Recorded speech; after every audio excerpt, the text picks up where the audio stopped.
This is a Film Stories original podcast. Okay, round two. Name something that's not boring. A laundry? Ooh, a book club. Computer solitaire, huh? Sorry, we were looking for Chumba Casino. That's right. ChumbaCasino.com has over 100 casino-style games. Join today and play for free for your chance to redeem some serious prizes. ChumbaCasino.com. No purchase necessary. Void where prohibited by law. 18 plus. Terms and conditions apply. See website for details. Judy was boring. Hello. Then Judy discovered ChumbaCasino.com. It's my little escape. Now Judy's the life of the party. Oh, baby, mama's bringing home the bacon. Whoa, take it easy, Judy.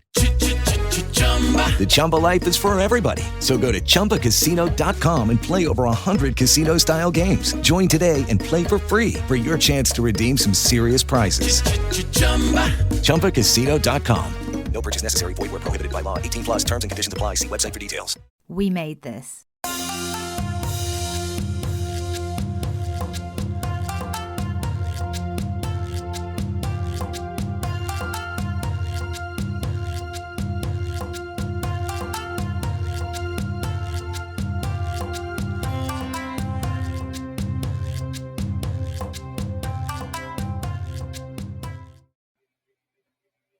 Welcome to Japan on Film Podcast. I'm your host, Perry Constantine, and welcoming a new guest today, and that is Nick Frame. Nick, how you doing today? I'm not too bad, thank you. Still recovering from a a slight cold, but yeah, apart from that, not too bad. There's probably something in the air because, I'm starting to come down with a slight cold myself. Yeah, we both live in the same part of Japan, and there's definitely something going around at the moment. It's my son had it last night. It seemed like he was fussy last night, and now it seems like he's passed it on to me because I was up with him. My kids had something last week as well, and I think they've finally decided to give it to Dad.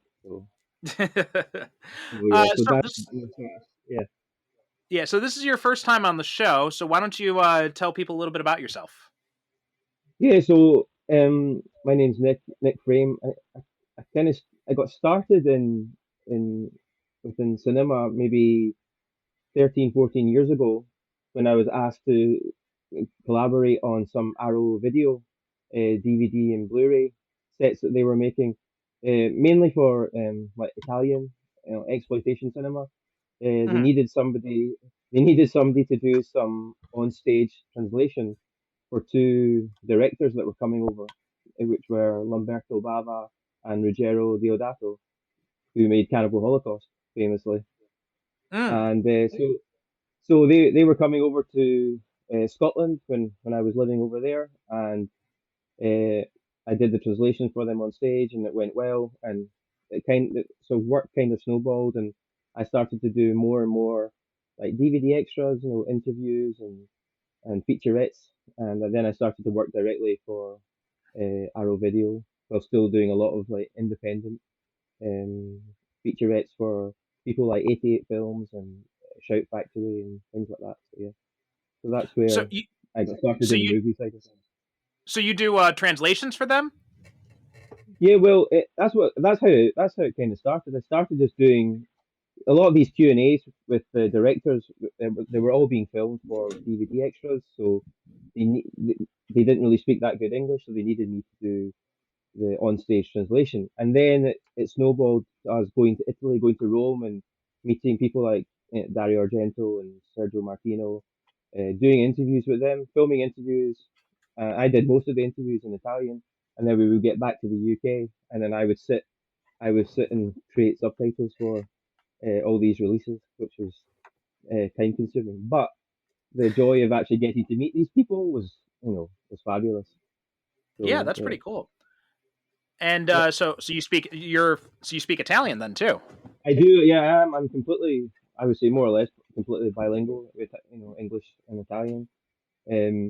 But still, I mean, you sit down and you would do these interviews with people, and sometimes my family is from like Tuscany, so which is further north, and a lot of these guys were down in Rome, and sometimes they would use slightly different terms or slightly different dialect than I was used to, and I used to have to sit and think about, well, what actually do they mean here? Maybe not people like Dario Argento. He's very well spoken, but some other a lot of special effects guys we used to go and interview them in like deepest, darkest Rome in the middle of the countryside, and yeah, it was usually a challenge a few weeks later to sit down and watch the footage and kind Yeah. of work out what they were actually trying to say. Yeah. I've been in those situations a few times, like Mm. with my wife going over to America and translating stuff she says for my family, or translating stuff my family says into Japanese for her, and it's a definite it's a much different experience as opposed to when you've got the time to sit down and refer to a dictionary if you need to. Well, sure, you can. Yeah, if you when you're sitting doing subtitles on the computer, yeah, you've got your time to look things up and listen to it 5 or 6 times. Hard thing Mhm. is doing it when it's on stage though, in front of 200, 300 people Yeah, though. yeah. You've got somebody in the audience who's asking a long, rambling question, and you've got to remember everything they just said, then translate it to Italian and make sense to the Italian speaker. Wait for that answer, then translate it back. But I enjoyed it. I was a few of the directors, Deodato said that I was the best he'd ever come across. That was being able to like do it on the fly, and he's done festivals, Mhm. all over the world. So that was quite a nice thing for him to say. So. Yeah. It's a tough thing. Most of my students at one of the schools I teach at, they are Mm. they're interested in like translation and interpretation and all that, and telling them like there's a difference between being able to translate and being able to interpret. They're two very different skills. So Yeah, you can't translate it literally because it doesn't make sense, and then does not know. it does not make sense. Then you have to kind of you kind of have to almost change what the question the person has asked you to make it Mhm. make sense to the non-English speaker. So, Right. but yeah, And and it was always and yeah, it was and always when you're fun. doing it and when you're doing it live too, then there's the added pressure of having all that time and having to do it like right Do- away. Doing it live, but also know it's being filmed for Yeah. an extra Yeah. feature, so that you can't like say, can we go again? You can't do that. Yeah, So then exactly. Yeah. you just have to make it work. And to be fair, people like Diodato and Lamberto Bava were very funny, and their stories were amazing. Mhm. So it was always good fun. And even when you did interviews, they would tell you stories sometimes, and you go, oh, "That was an amazing story. We can't put this on the disc though," because they would usually be like just telling a terrible story about a fellow actor that we can't put that on the disc. So, but it was always good. It was always good fun. So you're still working for Arrow now. Is that why you ended up coming over to Japan? No, no, no. So sorry. No, no. I don't work for Arrow now. The reason I'm Oh, in okay. I'm Japan sorry. is no, no, no, no, no, no. My wife's Japanese from Kagoshima. Like 4 or 5 years ago, we decided that we wanted to kind of make a change, and we thought about moving over to Japan. Didn't really like the way things were going in the UK due Mhm. to Brexit and Britain leaving the European Union. And we just thought the kids were young enough that if we didn't do it now, then we would probably never do it. Yeah. Yeah. So we planned it and we came over, and by and large, everything's been, apart from Corona hitting 6 months after we arrived, it's been good. It's been a good experience. Yeah, that's a you got in just in time, because Just, if you had just just been like a few months later, you would have been screwed. yeah, exactly. I mean, it would have thrown off all our plans if we Mhm. couldn't have got into the country. So yeah, but it made things difficult. But Japan wasn't that badly affected. So No, not too bad. It was more just the if you were if you were outside the country and trying to get in and you weren't a Japanese national, or if you were inside the country and then you left for a period of time at all, then you wouldn't be able to get back in. So that was the main yeah, thing. exactly. Yeah, that Like was we the had worry. Is like, yeah, if you had to leave, you thought, well, will I get back in? Even though I'm married to a Japanese national, you just don't know. Exactly, yeah. Yeah, and at first they weren't letting us back in. Like I remember that was one of the reasons when my daughter was born, right in the middle of all that. And it was Yeah, just kind of like, telling my family and back home, it's like, you guys can't come here. They won't let you in, and I can't risk leaving the country right now because I no, don't know if I'll be able to get back in. totally, totally. So that was my worry. I was like, nobody get ill, nobody have an emergency because I can't guarantee that I can come over. Mhm. Yeah, yeah. So Yeah.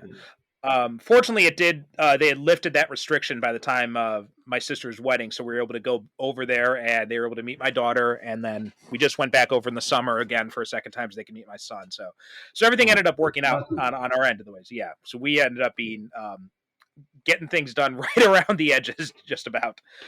We did have some quarantine struggles coming back in though. That was a pain in the Okay, ass. okay, Yeah. okay. Yeah, I mean, I went back to Italy in the summer, and that was the first time I'd been back to Europe at all since I moved Mhm. over, and but it was fine because everything was, you know, essentially normal.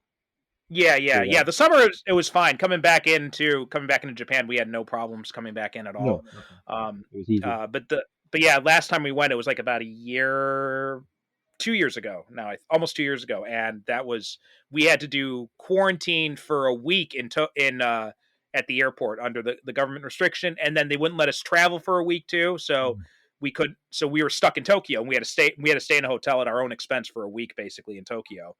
Um, God. Yeah, that so must yeah, have been tough. it was a struggle. Fortunately, my mom had hotel connections, so we were able to deal with it okay. But yeah, it was just annoying and frustrating just having to go through all that and just like the For daily sure. tests and all that. Yeah. um, so what is it you're doing in Japan now then? So, my main job has always been like digital marketing. So Hmm. I still kind of work for my main client that I had in the UK, and I've also got like a side agency as well with an Italian friend of mine. So we've got a bunch of clients that we look after. It's a fairly easy job to do remotely, thankfully. Hmm. And I'm a bit like yourself. I because of Corona, I got asked to do some like teaching work because they were Hmm. struggling because nobody could get into the country, and there weren't many proper native like schools here. They only like maybe Canadian or American or British speakers. Right. So I got asked to do it. So I do a lot of teaching in and around Ira City, and I thought it would only be for a little while, but I actually enjoy it. I enjoy working with like the kids and the students here. So I do it. So I split my time between teaching and digital marketing. That's good. Good. Good. So, Mhm. how do you like being in Kagoshima? I do. I really like it. I'd always liked it, when we visited on like vacation and things like that with my wife. And I kind of used to say to myself, I wish there was a way we could live here, like obviously with a job and you know Hmm. not speaking Japanese fluently. I thought it's never going to happen. But due to how my work was going with work, I thought I can work remotely. I know my old company were okay with me like moving and still contributing that way, which was very lucky. They could have said Hmm. no. I think we'd have still gone, but it would have made it harder. Yeah. So Yeah. yeah, yeah. So yeah, I overall I really like it. I like the way of life. I like the peace and quiet, and I think overall we're better off over Hmm. here maybe Yeah. compared to the UK. I don't know about yourself. I don't know about yourself compared to the No, US, I, but I feel a lot of the same way. I mean, I've been here now for about 15 years now, and yeah, I've been I spent like 6 months in Ehime. I tried going back to the States for 6 months too, but it was just like I miss being in when I was back in the States. I miss being in Japan, and then when I went back to when I went to Ehime and got a job there, I miss being in Kagoshima. So first chance I got for a job opening back here, I moved right back here, and it's just sure. it's I can't. I think a friend of mine once called it the best kept secret in Japan. It's Kagoshima because, and I, and Yeah, I yeah, really, I I've agree really with come to you. feel like that. Yeah. Yeah, I had definitely. some of my friends when they were living in Yokohama. They came down and they visited, and they were just blown away by how much they enjoyed being out here. And it's just, yeah, it's such a nice area. It's very convenient. Especially you're in Kirishima, which is not that far away from me. I used to live there too, and it's Yeah, a nice area. It's not too big, but it's still convenient. There's a lot of stuff around there. Same thing where I live too. It's very convenient area, and it much cheaper than other areas of Japan, and even other and especially compared to where I'm from, Chicago, because we went back to visit in the summer and just the prices of things, we were just like uh-huh. shocked by how much more expensive everything is in America compared to out here. Yeah. But I was braced for everyone used to say to me, "Oh, but Japan's so expensive. It's so expensive." And to be fair, you don't know for sure until you actually get here. But I remember Mhm. getting the first couple of like water bills and gas bills. I'm like, is this all it is? I mean, my water bill is like, I used to live I'm from Scotland originally, And Scotland and England are actually quite different. I think everyone just lumps the UK in as one like country, but it really isn't. So in Scotland, you don't pay for your water. England, you do pay for your water. And when I used to live in London, my bill was like obscene, maybe Hmm. like $200 a month for water. Here, it's like barely 3,000 yen a month, and I couldn't believe it. I Yeah. thought it was a mistake. I thought it was a mistake. So I was pleasantly surprised at how cheap it was to live here, generally. Yeah, I mean, yeah, it's. I mean, yeah, if you're in somewhere like Tokyo, it's going to be more expensive, and I think Of that's course, mostly of what course. people think of. And plus, if you're going to like touristy places, they're going to be very expensive, right? There, Of course, everything's of course. the prices are all inflated there. Plus, if you want Yeah. stuff like I mean, pizza here is far more expensive than it is in like the U.S. So those types of things are going to be a lot more expensive. But everything else, like basic daily necessities, for the most part, much cheaper than in America. And especially like the cost of living, the rent here. I mean, Yeah. we rent a house. Granted, it's an old house, but it's in a convenient Mm. location, and it's like 50,000 yen a month, which is roughly about like, I don't know, $475 US. Mm. Yeah. Maybe You not even that. cannot, maybe not even that. I mean, you cannot find. You'd be lucky to find a studio apartment for that price in the Chicagoland area. Totally. Totally. It's the same for the UK. I mean, to buy a house in the UK is just obscene. If you want to buy somewhere decent, it's obscene. Even Yeah. Scotland, which never used to be as bad as the rest of England, yeah, and it's very difficult.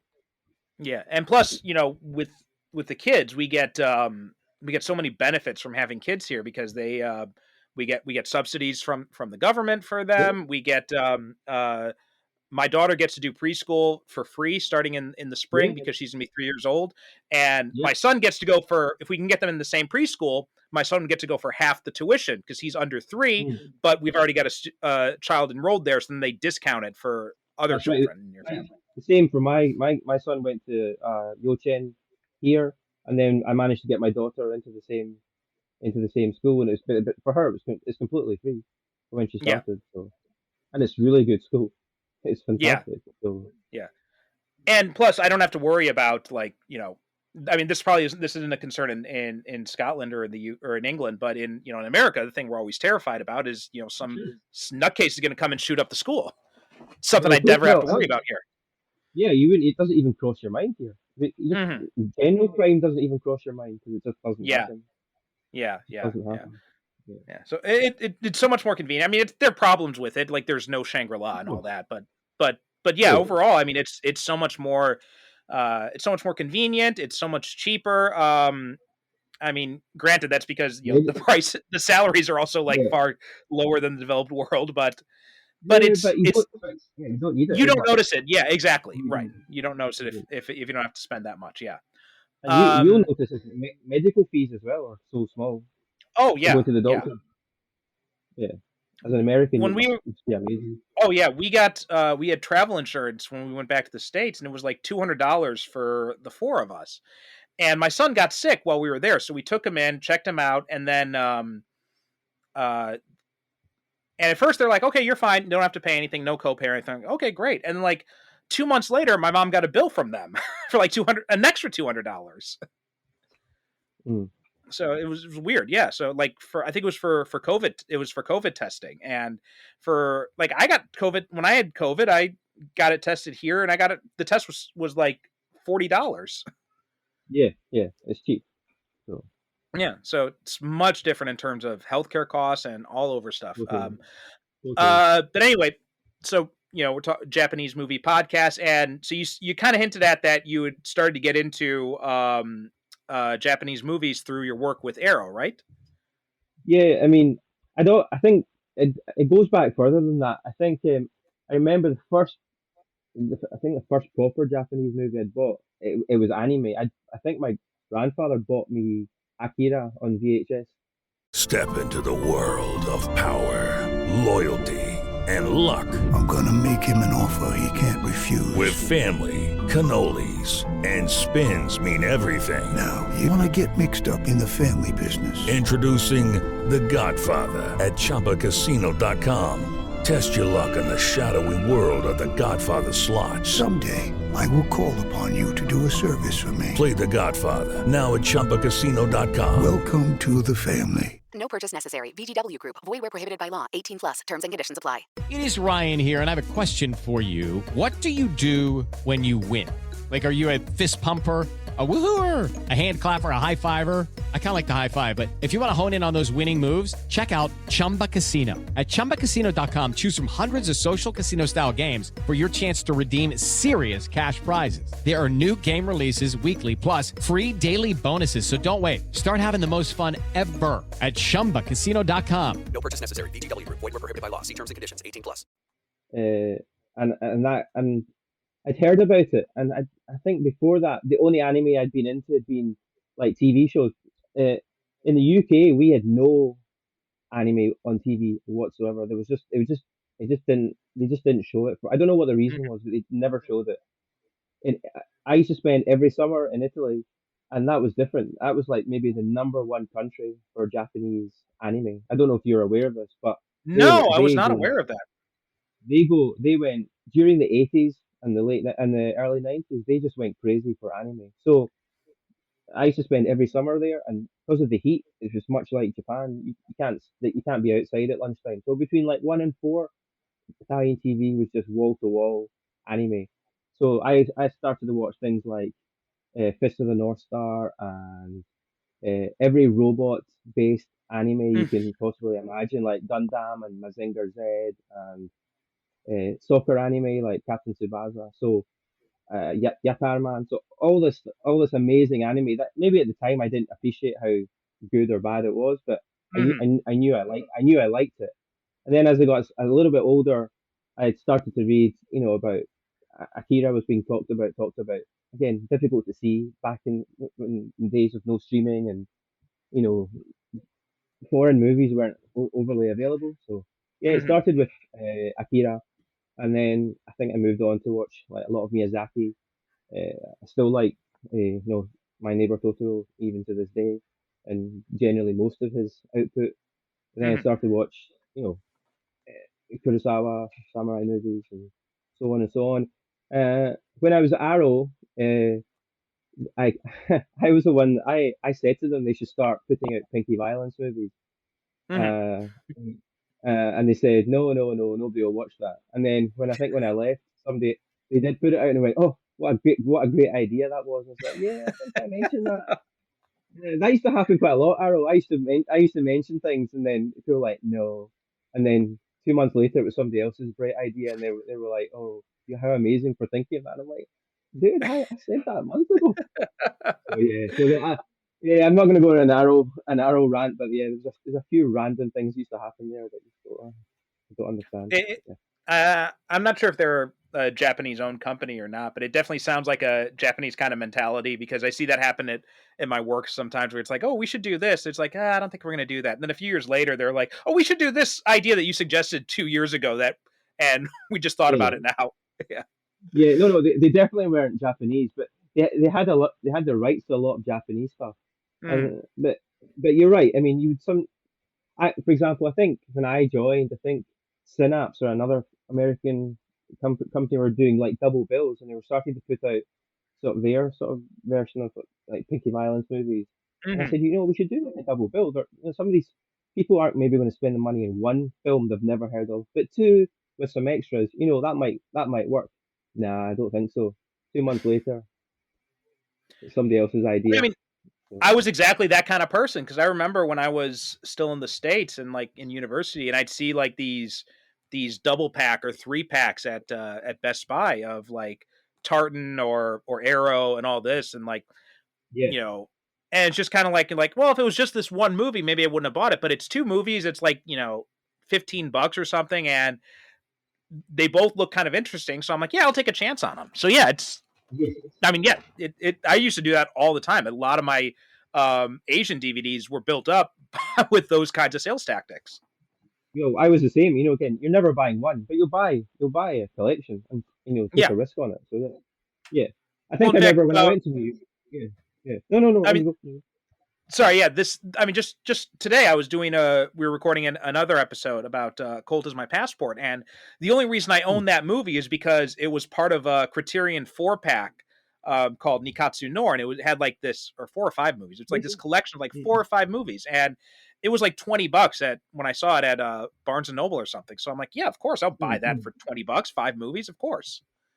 Of course. I remember going to New York and I went to Mondo Kim's, which is like a famous DVD store back in the day. I don't think Mhm. it exists anymore. One of these cool places where it was just all like cult movies, exploitation, and they used to have like proper shelves with like Criterion, Kurosawa, Argento. I mean, amazing. And I remember, I think Panic House, which is a company from a few years ago, had brought out a Pinky Violence set, and it was $80, and I didn't know any of the movies, but the box was this lurid, like pink collection, fold out with like 5 discs in it, full of extras and stickers and booklets. And you go, Mhm. well, I'm buying that. Yeah, I'm interested in this type of cinema. You know, $80, I'll buy it. So yeah. yeah. So they definitely good thing they finally got around to it, um Yeah. but yeah, I remember Arrow back in the day too, doing a lot of those Japanese films. I've got a lot of those Arrow issued DVDs still, and the tartan ones as well. They were the source of a lot of the movies that I Yeah, bought back then, that's right. back when DVDs were Tartan. still Yeah, a thing. that's right. At the time, Tartan were the only label really putting out anything, Mhm. Japanese and anything slightly different. I think they maybe brought out Audition for the first time, I think, in the UK. They may have put that Oh, out. in the So UK, okay, yeah. I'm not sure who yeah, did it. I don't think it UK. was.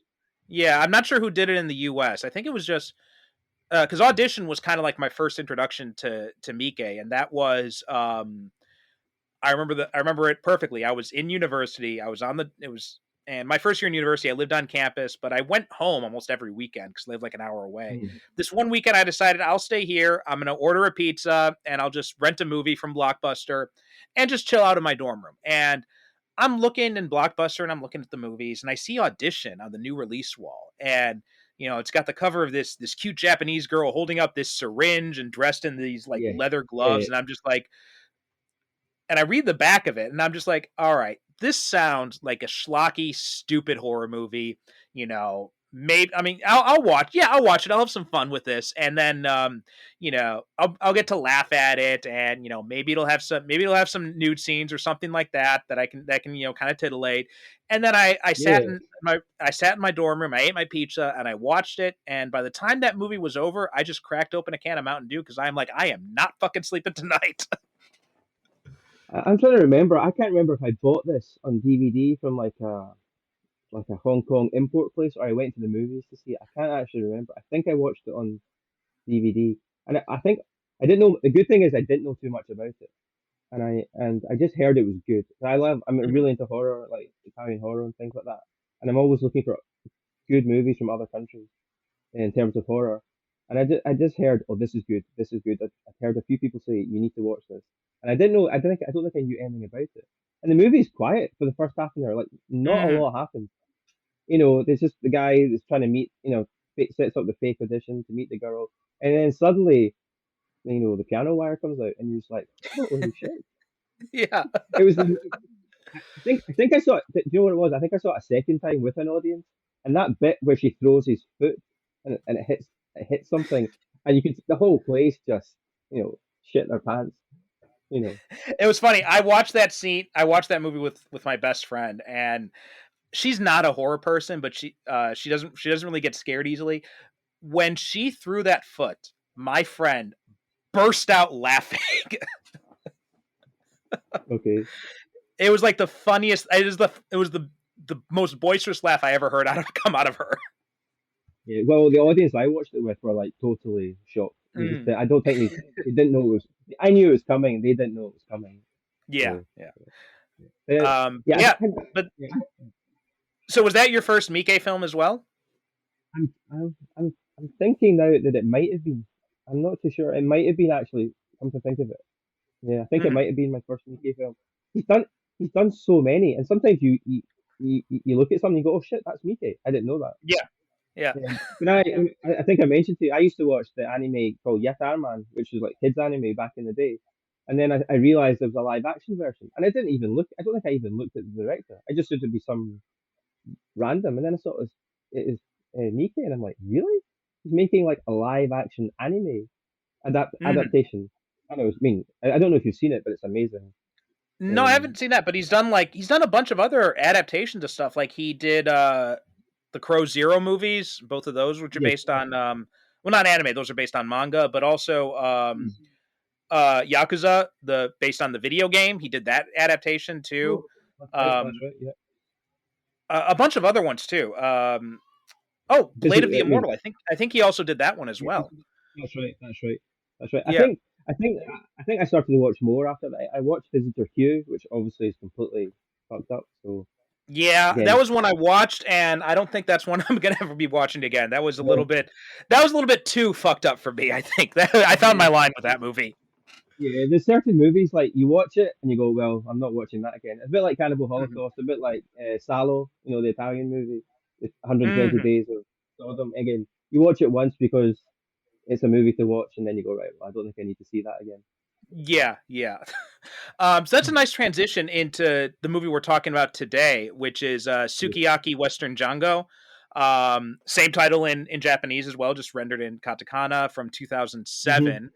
And this is I remember seeing the trailer of this, but I don't think I actually watched it until I'd come to Japan because I found it on DVD like really cheap. I came here in 2008, so Okay. and so it was Okay. already and I'm not sure when it was released in the States, but I know in by the time I came here in 2008, it had been on DVD already, so I bought it um and I was surprised when I looked at the DVD because it said that it was um the on the back it said that it was in English with Japanese subtitles. I'm like, Yes. wait, do they have that? Do they have that the other way around? It's Japanese with English subtitles that a misprint on the DVD case or something.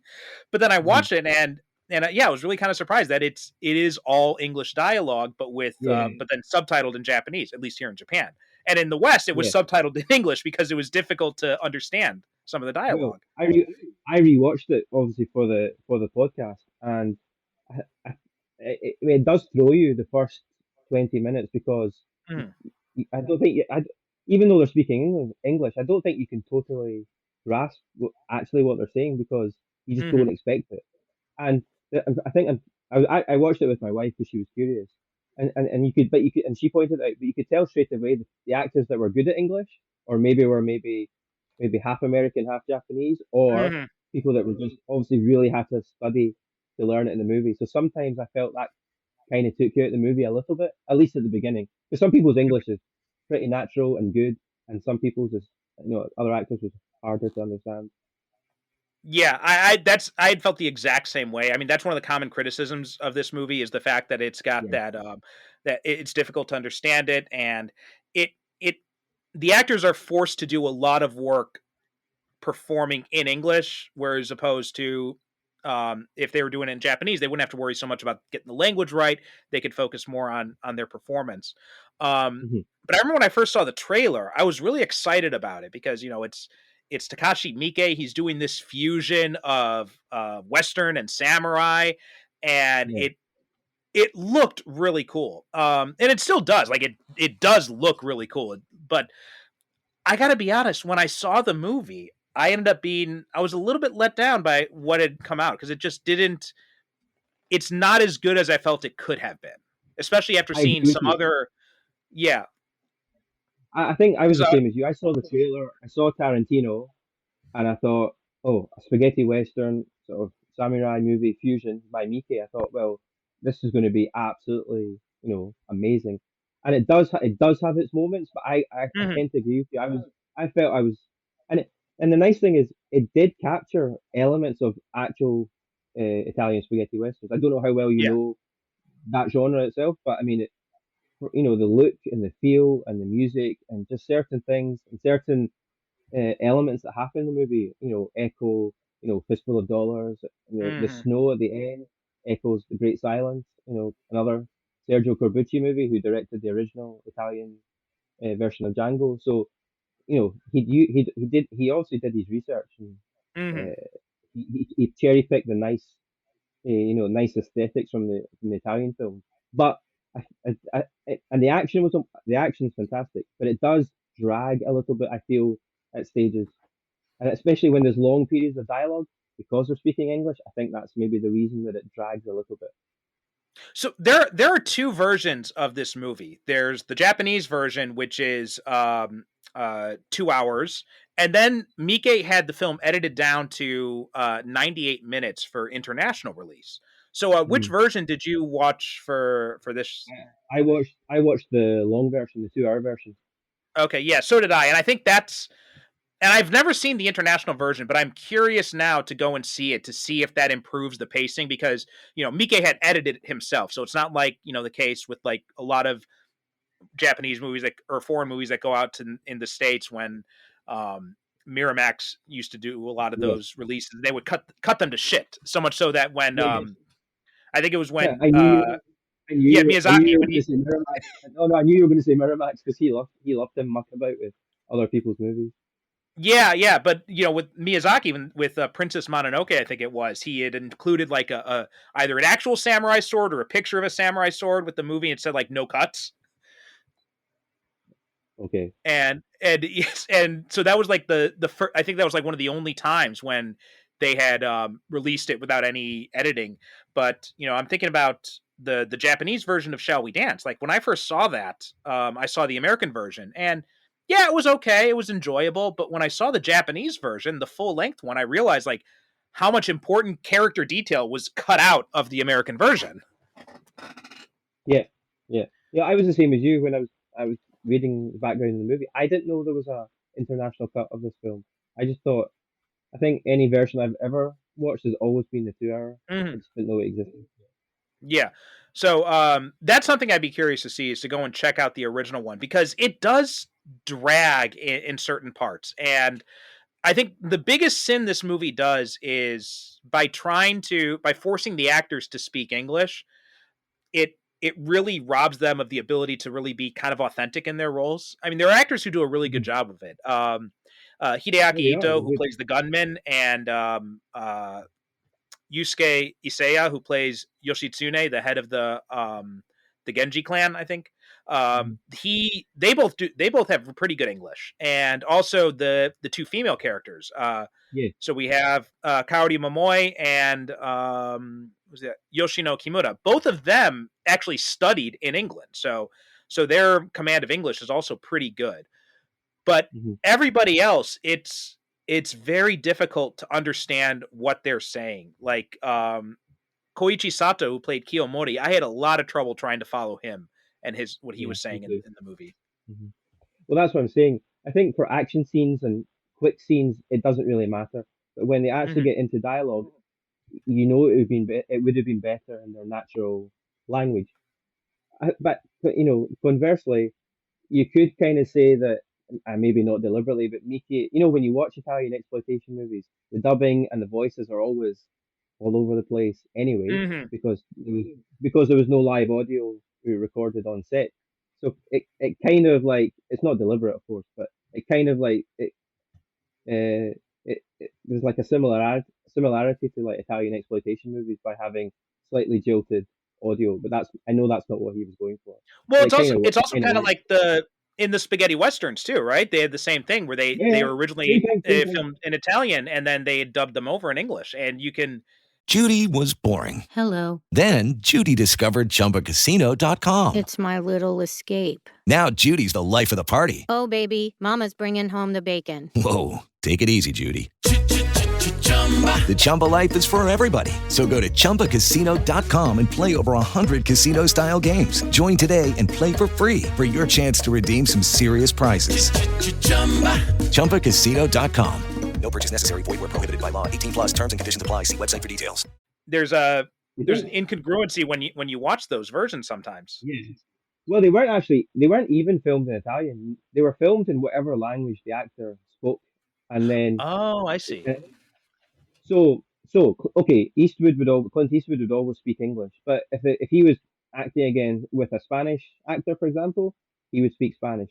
The Italian would speak Italian, and then afterwards, everything was just dubbed over into Italian, into Spanish, into English, and so on and so on.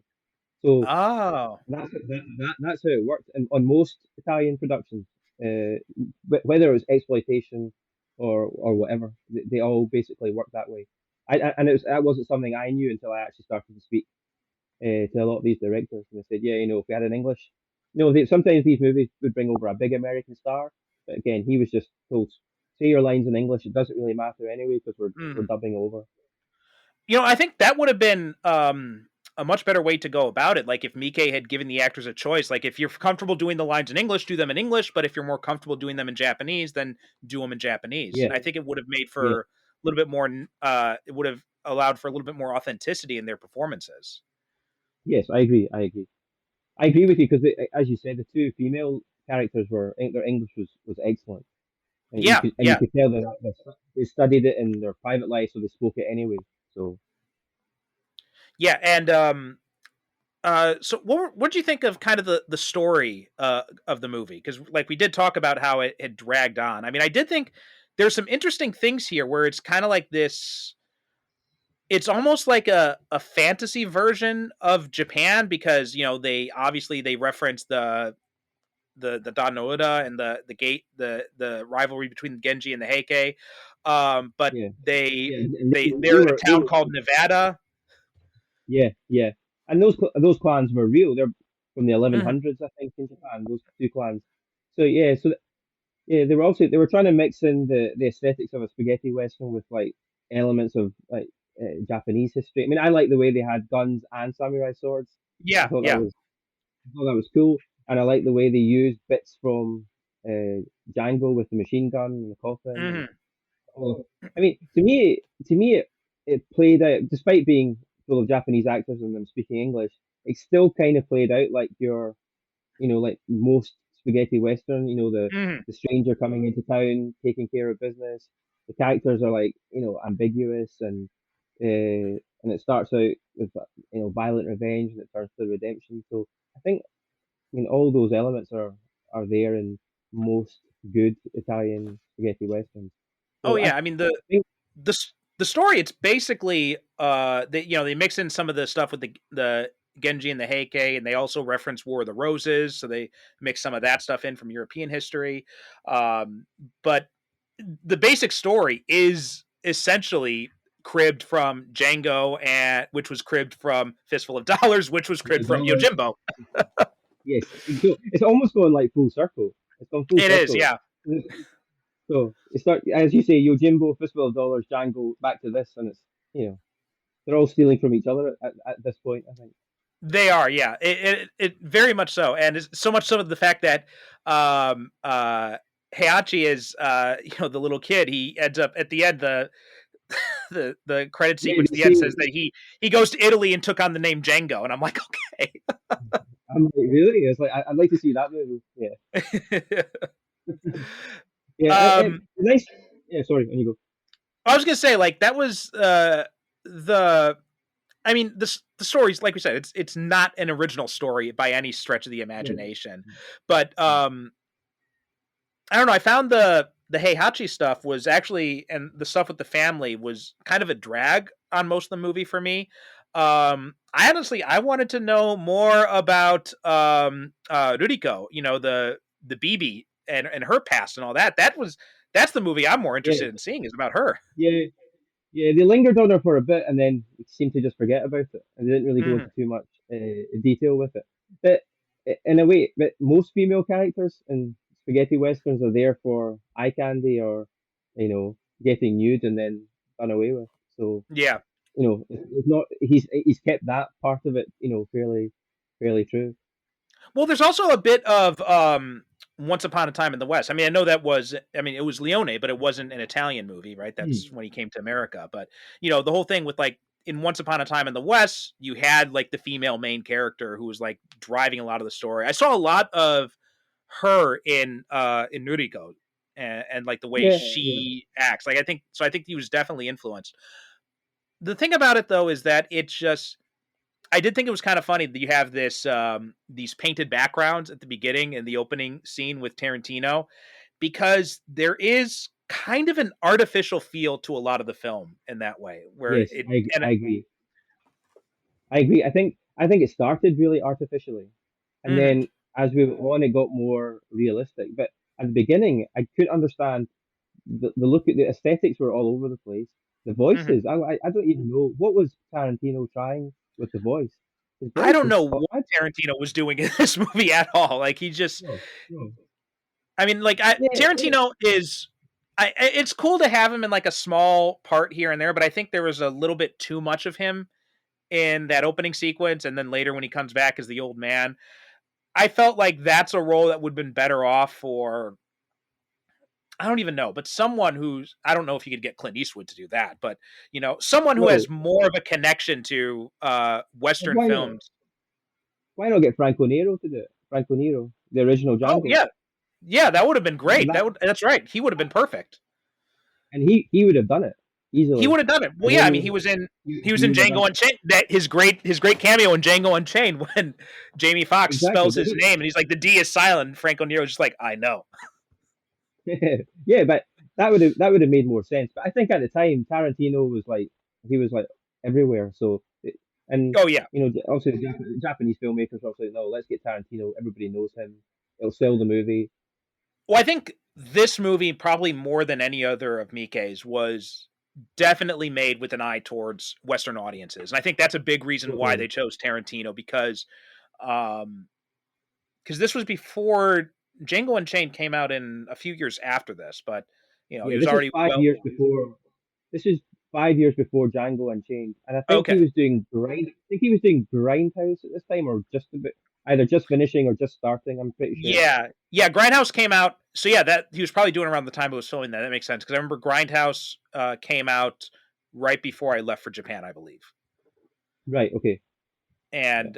And yeah, that would make sense then but he was known too because he had also done Kill Bill, which had a lot of like Western and samurai influences in it. So he was very people in America were very familiar with him, even though he hadn't done a full on Western by this point. Just like that Mm. sensibility was known in his work. So and they'd used his name to promote other stuff, like when he Sonatine, when that movie came out in America, it was actually as a bonus disc in another Tarantino movie. I can't remember which one, but it Okay. was it was like some other bonus disc. Might have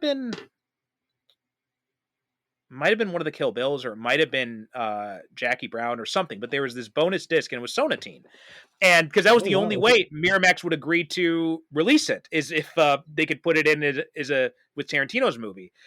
And also when they Okay. brought Hero over, like Tarantino, went up to the Wachowskis, the Weinsteins, and he told them, he wanted them to release this film, and they said, we'll release it, but only if we can put Quentin Tarantino Presents on the cover. And he's like, fine, go ahead.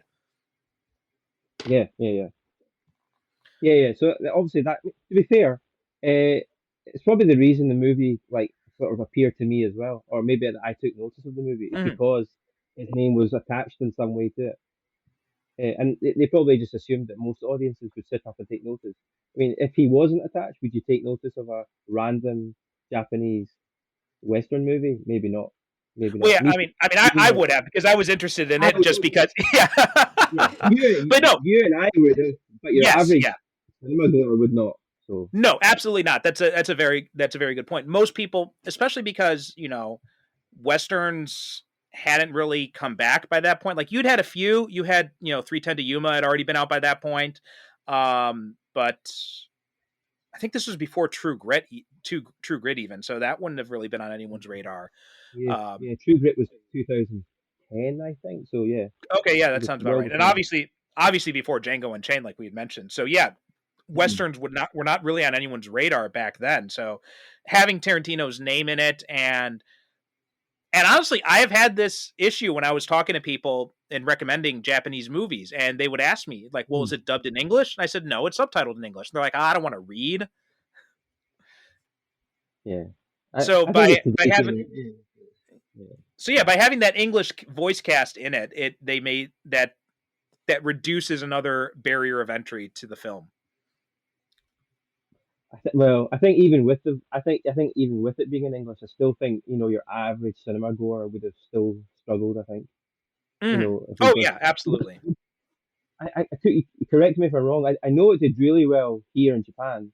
I don't know how well it did internationally. I don't think it did tremendous business from what I I don't know. know because I honestly it says it premiered in 2007, but I don't remember if it had a theatrical release or what. I'm looking up on IMDb trying to see if I can find some information about the box office.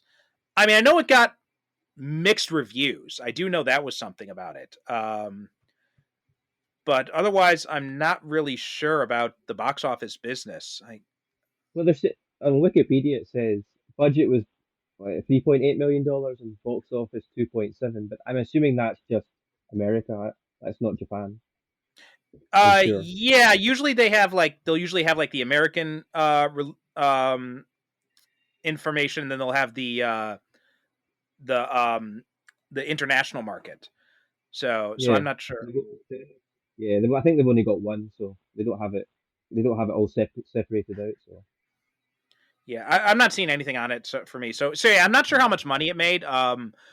But this was probably, I think at the time, this was probably would have been the biggest movie that had come out that he had done, at least the one that had gotten the most yes, attention in advance. Because I think most of his movies people discovered after the fact. yes, for sure, for sure. But it's, I tried comparing this too, because since then, and I mentioned this in the last episode too, but have you ever seen the Japanese version of Unforgiven? No, I haven't. So No, yeah, is that a different? there's a Japanese remake of Unforgiven with Ken Watanabe in the Clint Eastwood role, and it's an amazing example of adapting a Western story into a Japanese setting, because it's set after the Satsuma Rebellion, and so instead of the Clint Eastwood character being this aging gunfighter, he is Ken Watanabe, and he's a samurai who had fought in the rebellion and then had run off afterwards up to Hokkaido, where Japan was busy trying to take over in that time. So it deals a lot of stuff with like it uses the North and Hokkaido as the frontier that would have been the West in Unforgiven, and it also works in a lot of stuff with the Ainu people, and it's just this. It works in a lot of themes of the modernization of the Meiji era and all this stuff that really kind of plays in. And it's a great example of a director who clearly loved the original, but wasn't being slavish to it. Like, he was still trying to make it fit into a Japanese context. With this movie, I kind of feel like Miike had a checklist of things that he knew had to be in a spaghetti western / samurai movie, and he was just kind of like checking them off one by one. Yeah, I think now that you say that, I agree with you. He definitely is going, well, I need to have this in it. I need to have a certain type of music, certain type of look. He obviously liked Corbucci's The Great Silence. That's why I think he put snow in at the end, because everyone says the setting for that movie is fantastic. So I think he's like, I like that. I'll put that in. So yeah. So maybe you could say he paid too much attention to trying to keep it, trying to keep it real to a spaghetti western instead of Right. maybe trying to just put his own spin on it. My late co-host on my other podcast, he used to say, him and a buddy of his from another podcast they used to do, they used to have this saying they would say on the show. They're like, you can love your characters, but you can't love your characters. And I think when we can modify that for Miike in this, and say like, there's a set. I think you can love your genre movies, your influences, but you can't love them too much. And I think he went a little bit overboard with the fan service aspect of trying to appeal to fans of spaghetti westerns. Whereas, you even comparing it to Quentin Tarantino with like Django Unchained, he obviously has this love and reverence for that genre, but he still throws in enough of himself, and he still adds changes to it and makes it work in a different context. And I don't think Miike was as focused on that. Yeah, I agree. Tarantino's, whether you like him or you don't, I think he's a good example, because he's probably the only director that I think he always strikes the right balance between reverence, which is great, or fan service, and putting his own version on the screen. Because initially, I remember when I first watched Kill Bill, and I think I went with my brother, and for the first 20 minutes, I'm like, oh, that's from this, that's from that. He's stolen that. but once the movie starts, it's its own thing. Yeah, And you can appreciate it for what it was without him, referencing too much. I mean, obviously, it's fun when he does the references to things, and it's great when you get it, but he doesn't go overboard with it, I think. right. Well, did you ever see the Daredevil movie with Ben Affleck? Yes, I did. That's a Unfortunately, good yes. example of a director who was being too slavish to his fan service because, every side character had to be named after a comic creator who worked on the Daredevil comics. You had to have all these little references to things in the comic books. And it just, even me getting all those references, I was overwhelmed by how, fan servicey it was. Yeah, I mean, I love Daredevil as a character. It's one of my favorite Mhm. Marvel characters, but even I was like, okay, enough, because Yeah, there was bit. I thought, I think that there's another edit of that movie that is actually it makes there it is. the film a lot better. It makes it a lot better. Still not perfect by any stretch, but makes it a lot better. But Yeah, yeah, yeah. you're right. They did too much. Yeah, there's a director's cut that adds like 30 minutes of extra footage, and it is much better. The fan servicey stuff is still there though. That stuff's not edited down, unfortunately, but it's a little bit muted because of the extra runtime. But yeah, that was a case too where I think that the director was just so focused on this checklist of I gotta have this, I gotta have this, I gotta have this, and I do get that sense that of Miike here. That being said, though, I mean, this movie does look great. I mean, I think the Oh, costumes are great. Like we said, the action, the mhm. gunfights, all of those are amazingly well done. Yeah, Um, I agree and- with you. Yeah, action, the music is fantastic. It looks fantastic. When the action gets going, it's superb, mhm. superb. I actually think there was parts of the gunplay action and the way the blood was flying that I think Tarantino liked, and you can see similarities between that and Django, but Django Unchained came afterwards. I Mhm. still, I, Tarantino's obviously looked at that and went, "Oh, I like bits of this," and he's used it in Django Unchained. Yeah, yeah, that would not surprise me at all. Um, but also like just like the set design, right? The way that they Mm. set up the town, how it is like this interesting fusion of Japanese architecture with like this old west kind of mentality, and the design of the characters. Like, I mean, I think um, Isaiah looks freaking phenomenal in that white outfit with the samurai sword. Like, he just looks badass as all hell. Yeah, he's amazing. It looks like he's. I mean, I actually think he looks like he stepped out of a comic book in a way. If He that makes any does. sense. He looks more like an anime character, with Exactly. the I mean, hair and the look. Yeah, I feel like he looks like if you had a Final Fantasy game with an old west setting, he would one of the character there would be characters that look there would be at least one character that looks exactly like him. totally. I totally agree with you. That's exactly the type of game that he would feature in a Final Fantasy style. Yeah, for sure. And even the main character, he looked like your archetypal, Hmm. man with no name. He did. Yes. It looked perfect. I mean, and in that sense, Miike got it right. With the look of the characters and, as you said, the look of the town. So yeah, Well, yeah, and also like Yoshino Kimura as Shizuka, like she's got that the very sensual dance scene, which is also kind of uncomfortable to watch because it comes like right after you get her story. So it it's almost like Mike is like, have a look at this hot chick, but I want you to feel bad while you're looking at her. well, exactly. As I told you, I watched with my wife, and obviously she knows the actress more than I do. She was like, I've never seen her do anything like that before. Hmm. So it was obviously for the actress, it was a massive departure as well. Yeah, she's mostly been in like she's done some voice work a lot, but she was also in I think she was also in a soap opera and a bunch of TV stuff too. Right. Okay. So completely different to being in a Miike movie then. Yeah, yeah. Um, well, also Kaori Momoi, who plays Ruriko, she's also been in a bunch of stuff too, and I think this was a little bit of a departure from her. Like, she's worked in like she was in the Yellow Handkerchief, she was in Kagemusha and all these other types of much more like serious dramatic roles. And so then she does something like this where she plays this badass aging gunfighter.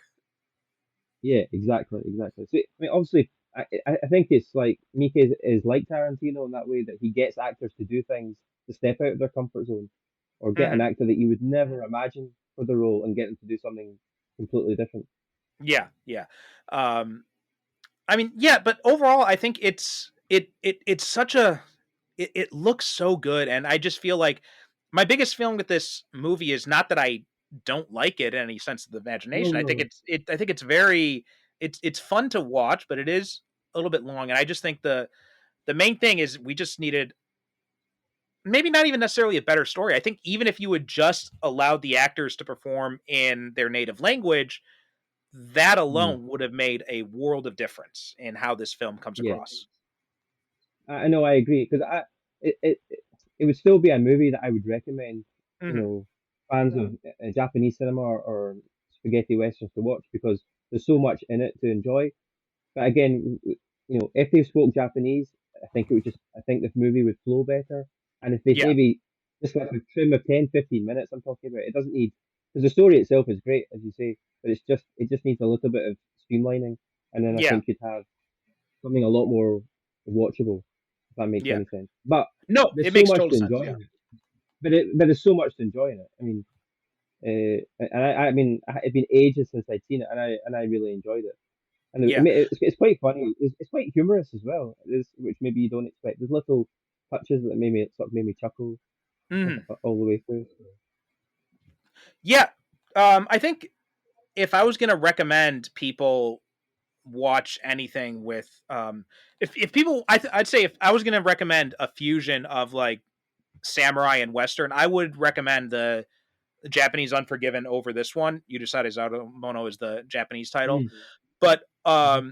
but also maybe even like Takeshi Kitano's Zatoichi, because that's another one where it's got this kind of Western influence in it too. Yeah, I think Zatoichi's it's a much better. That's a much better movie than this. But Mhm. yeah, it's a similar. It has similar themes, though. I grant you. Yeah. Yeah, but I mean, It's if you want something. something, sorry, go ahead. No, no, no. I think it's nice. This movie is nice in a way because I think it's something that it would appeal like cross genre. People that do like Mhm.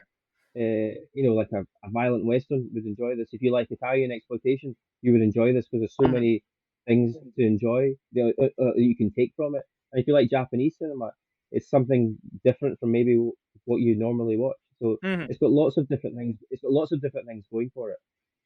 I mean, I will give it to Mike. I will give Mike credit for this in swinging for the fences, because this is not something that I think. I mean, I'd imagine he probably had to fight to get this movie made the way he wanted it to be made. So, I mean, I'm sure. I I'm even sure. if I don't agree with the way he had done, having the actors do their own do everything in English, I think it was, I mean, kudos to him for giving it a chance and for trying something this ambitious. Oh, totally. I mean, could you imagine that meeting with the producers? Oh, yeah, they're Mhm. all going to talk English. Yeah, I mean, but again, I think he's one of these directors that people just trust because they always know he's going to do something. The film's not going to be bad, and it's going to have talking points. And it's going to be interesting. So Yeah. perhaps they trust him. It's like Tarantino. I don't ever imagine anyone says no because they just know that he's going to come up with something Right. interesting and Yeah. different. Yeah, and I think that's a pretty good summation. Like, it's if you're gonna watch this movie, going with the understanding that it's may not be that the image you have in your mind of a spaghetti western mixed with the samurai movie, that idea, that movie in your mind is probably going to be a lot better than anything this movie could deliver. But it's still got some interesting things to look out for. For sure, for sure. But Um, I would still recommend it though. It's still well yeah, worth watching. There's so many. There's more good than bad. yeah, yeah. Unfortunately, it's just that drag in the middle that's difficult to get over. There's that drag in the middle. Yeah, absolutely. I wasn't really sold on the whole stuff with Heihachi and all that. That whole storyline didn't really seem to connect very much with me. Um, and even like the gunman's situation, I had trouble kind of. I mean, you get little hints here and there, but I didn't think that they had really managed to connect his motivation for why he's so involved in this town. Um, I think we could have used a little bit more of that side of it as well. Although I will say that scene when, and I don't know if this was intentional or if this was just me reading into it because I'm a comic book fan, but there's a famous the scene when he takes the gun out, he takes his whole gun belt off when he's in the room with Shizuka, and he lays down. There's a close up of the gun on the holster. That made me think of a famous panel from Jim Steranko's Nick Fury Agent of S.H.I.E.L.D. comic where he's got this love scene between Nick Fury and the Contessa, and the editors are like, you can't show them having sex or anything too suggestive, right? So he's like, okay, fine. So instead he does like this silent page of like these different panels. Like he has a close up of the Contessa kissing a rose. He has a close up of like them, like he has close-ups of different things in the room, and the panel ends on Nick Fury's holster hanging on the bed with the gun inside it, and it's just so much more suggestive, and it made me think of that when I saw that close-up in this movie. Yeah, that scene does stick in my head though. I wasn't too sure if he was going for something there. Now that you've said that, maybe that's part of it. But I think you see the close-up of the gun and the holster at the start of the scene, and then I think she climbs on top of him. I think so, yeah. Yeah. But again, they didn't. But yeah, it could have been significant. Maybe that was the sort of symbolism he was going for. Like, this is what's about to happen. Yeah. And again, it's a Japanese movie, so they're not going to go too overboard, maybe. So right, not in a mainstream movie. In a Pink movie, it'd be a different story. yeah, no, obviously, yeah. But I want a general release movie isn't going to be too crazy. Yeah. Okay, Nick, I think that's a good place to close up on. So if you have anything to promote, anywhere you'd like to direct people to check you out at? Genuinely, no, I don't, because I do so little actual like film production stuff these days. There's nothing major. You can see all the work I've done in the past is still available on most Arrow Video releases. Anything with Umberto Bava or Dario Argento for sure will have our extras on them. The ones I recommend the most is we did a cannibal documentary, which was on I think the Grindhouse release of either Cannibal Holocaust or Cannibal Holocaust it was on, and we'd interviewed basically everybody that was involved in all these movies like Diodato and it's a really interesting sort of history of that very strange subgenre. And I'd been told that Tarantino and Eli Roth had seen it and liked it, and I don't know whether that's true, but it's something I choose to believe. So. That's awesome. All right. Well, thank you so much for coming on. This is a fun discussion, and we'll have to have you come back on in the future. Yeah. I'm glad we were able to get this together finally, because we've been talking about it for like over a year now, I think. Yeah. It's the first time I've done a podcast. I've been wanting to do them, but it's very difficult to sort of find the right subject and find the right avenue to do it. So yeah, there's another a British podcast I think it's called Wild Wild Podcast, and they were quite interested to sort of talk about the whole Arrow Video history thing. So that may be something that might happen in the next few months, but I'll wait and see.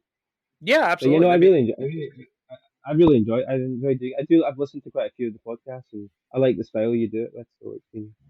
Oh, good. Thanks. I appreciate that. I mean, like we had on another guest recently who he had also been doing a Japanese film podcast that they ended up stopping it, and it's just like there's this podcasting space. It's just like there's like this big Japanese movie size hole in the podcasting world, especially when it comes to live action stuff. There's just not a lot of people talking about this. Anime is everywhere, but live action, yeah. Look, you say that though, but when I was trying to choose a movie, all the stuff that other things that I wanted to talk about had already been gone. So had already gone. So I was. Well, I think that's one of the benefits. That's one of the benefits of being like the only one doing the show, is that if people want to talk about it, they got to come to me. Yeah. Because I'd like to talk about. I mean, maybe in the future. One of the other movies I picked up when I was in America years ago was like the Ike Raiko movies, Sex and Fury, that had Christina Lindbergh in it. I don't know if you know those. I mean, That film is unbelievable from start to finish. I don't think I'd seen anything. I mean, it's a complete exploitation, nudity, violence, everything, but it's amazing, absolutely amazing movie. So it's called Sex and Fury. So Sex it's and well Fury. worth looking at. Sex and Fury. You'll probably see the cover and you'll recognize it straight away. But Probably, yeah. Yeah. I think you know your stuff, so you'll probably recognize it. But it's really good, really good. Okay. But cool. it's more down the exploitation line rather than like proper cinema. You know what I mean? Yeah. All right. Well, thanks again for coming on. We'll have to talk about having you come on again in a future season. But that does it for this episode of Japan on Film. JapanOnFilm.com is the website. You can find us also on Instagram and Blue Sky. At Japan on Film is the handle for both of those. Still technically on Twitter, though I don't spend a whole lot of time over there because Elon Musk is a psychopath, so don't expect a whole lot of interaction over there. But also we have the We Made This podcast network that we're part of, so check out the other great shows they've got if you're like movies, like TV shows. Lots of awesome stuff on the network. And also, I've got a comic book out, so if you're interested in superhero comics, please check out crowdfunder.com/paragonscomic. That's crowdfundernoe.com/paragonscomic. And you can, by the time this episode comes out, the crowdfunding will probably be complete, but you should be able to purchase copies from that link. And that'll be in the show notes. Thanks so much for listening, and hang on after the credits to hear about what's coming up next on the We Made This network. The Japan on Film podcast is produced by me, Perry Constantine, in conjunction with the We Made This podcast network. Visit JapanOnFilm.com for show notes, episodes, merchandise, and information about being a guest yourself. You can also reach out to me on the website's contact form if you have questions or comments about Japanese movies or the show itself. Follow me on Twitter and Instagram at JapanOnFilm. If you'd like to help support the show, you can donate at JapanOnFilm.com, WeMadeThisNetwork.com, or by leaving a review on Apple Podcasts, Spotify, or wherever you get your podcasts. You can find links with information about each guest and join the discussion on the We Made This Discord in the show notes of each episode. And now, listen to hear what's coming up next on the We Made This network.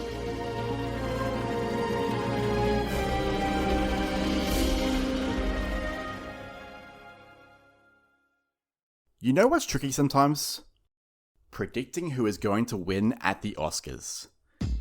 You have to get yourself to a cinema to see all of the movies, or at least have all the streaming services so you don't miss a single one.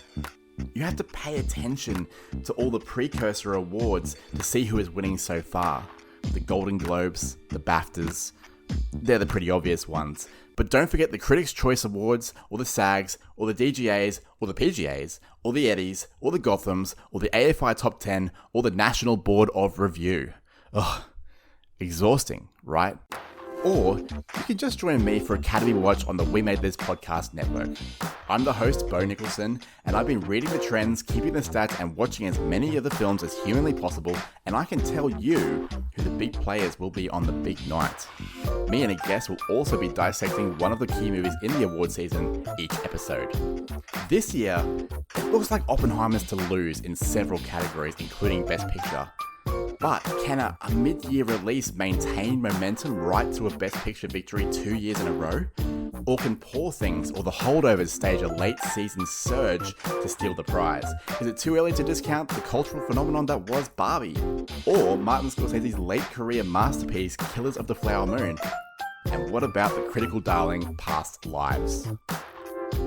Whatever the movements are across the various precursors and throughout the season, you'll have the best available information if you subscribe to Academy Watch, wherever you listen to podcasts.